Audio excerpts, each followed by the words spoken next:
সকলো বস্তু ইচ্ছা কৰি পোৱা নাযায়। কিছুমান বস্তু পাবলৈ ভাগ্যৰ প্ৰয়োজন হয়। যিজনে তোমাক সহজতে পাই যাব, তেওঁ কেতিয়াও নুবুজিব তুমি কিমান মূল্যৱান। কিবা এটা কোৱাৰ আগতে ভাবি চিন্তি ক'বা, কাৰণ তোমাৰ কোৱা কথাই কাৰোবাৰ সুখ নষ্ট কৰিব পাৰে। জীৱনত সুখী থকাৰ 7টা উপায়। 1. টকা উপাৰ্জন কৰিবলৈ শিকা।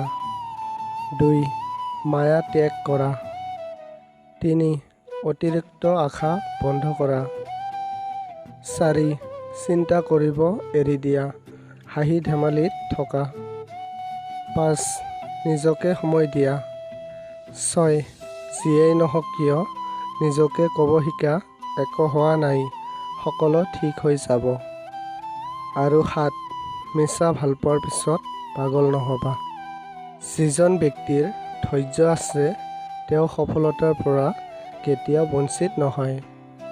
হয়তো সফল হ'বলৈ অলপ বেছি সময় লাগিব। তুমি কেৱল সিমানখিনিয়ে ঘূৰাই পাবা যিমানখিনি তুমি দিছা। হয়তো সেইটো ভালপোৱা বা অৱহেলা। কিছুমান কষ্ট এনেকুৱা হয়, চকুৰ পানী লুকুৱাই সকলোৰে আগত হাঁহিবলগীয়া হয়। কোনেও কাৰো জীৱনত অপৰিহাৰ্য নহয়।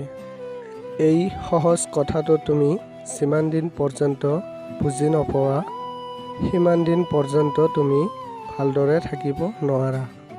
সম্পৰ্ক এটা নষ্ট হয় এই 3টা কাৰণত। 1. তৃতীয় ব্যক্তিৰ কাৰণে।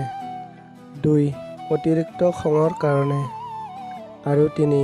অতিৰিক্ত অৱহেলাৰ বাবে। অপমান পাহৰি নাযাবা।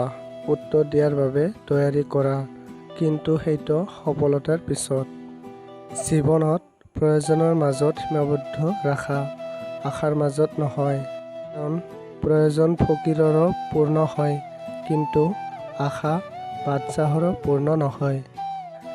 মানুহৰ মুখ দেখি কেতিয়াও বিচাৰ কৰিব নাযাবা, কাৰণ মুখতকৈ ডাঙৰ মুখা এইটো পৃথিৱীত আৰু একো নাই।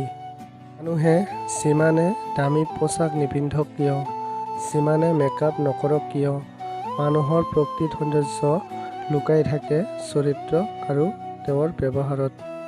যদি ভিডিঅ'খন চাই ভাল পালে, প্লিজ ভিডিঅ'খনত এটা লাইক কৰিব আৰু কমেণ্টত আপোনালোকৰ মতামত জনাব। আৰু চেনেলত নতুন হ'লে চেনেলটো ছাবস্ক্ৰাইব কৰিব। পুনৰ লগ পাম এটা নতুন ভিডিঅ'ত। ধন্যবাদ।